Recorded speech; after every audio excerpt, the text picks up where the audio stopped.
అదానీపై ఢిల్లీలో రాహుల్ ఒకలా మాట్లాడుతుంటే ఇక్కడ రేవంత్ రెడ్డి మరోలా మాట్లాడుతున్నారని మాజీ మంత్రి హరీష్ రావు విమర్శించారు.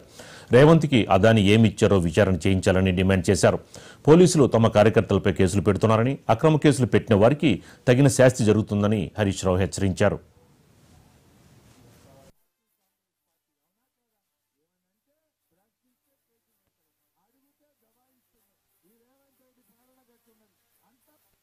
మోసపూరిత పార్టీ కాంగ్రెస్ పార్టీ, అవునా కదా?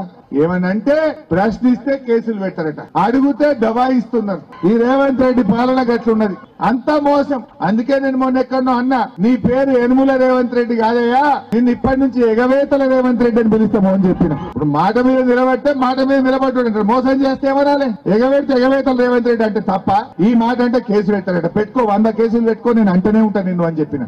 మా తమ్ముడు అదానీ గురించి అంటున్నాడు. ఇక ఈ అదానీ గురించి ఢిల్లీ కాంగ్రెస్ ఒకటి, గల్లీ కాంగ్రెస్ ఒకటి. ఢిల్లీ కాంగ్రెస్ ఏమంటుండు? రాహుల్ గాంధీ అదానీని అరెస్ట్ చేయాలి అంటుండు. మరి అదానీ దగ్గర 100 కోట్లు తెచ్చుకున్నా రేవంత్ రెడ్డిని ఏం చేయాలనో కూడా రాహుల్ గాంధీ చెప్పాలి. ఇప్పుడు 100 కోట్ల చెక్కు తీసుకున్నావు కదా మొన్న, మరి అదానీని అరెస్ట్ చేయాలని ఢిల్లీలో ఉండే రాహుల్ గాంధీ మాట్లాడితే గల్లీలో ఉండే రేవంత్ రెడ్డి 100 కోట్లు తెచ్చిండు అదానీ దగ్గర. మరి ఈయన ఏం చేయాలనో కూడా ఇలా రాహుల్ గాంధీ చెప్పాలని చెప్పి నేను కోరుతా ఉన్నా. రాహుల్ గాంధీ ఏమో అదానీని అరెస్ట్ చేయాలంటాడు, రేవంత్ రెడ్డి ఏమో మంగళారతులు పట్టుండు. ఎదురుగా పోయి ఆయనతో అగ్రిమెంట్లు చేసుకుంటుండు.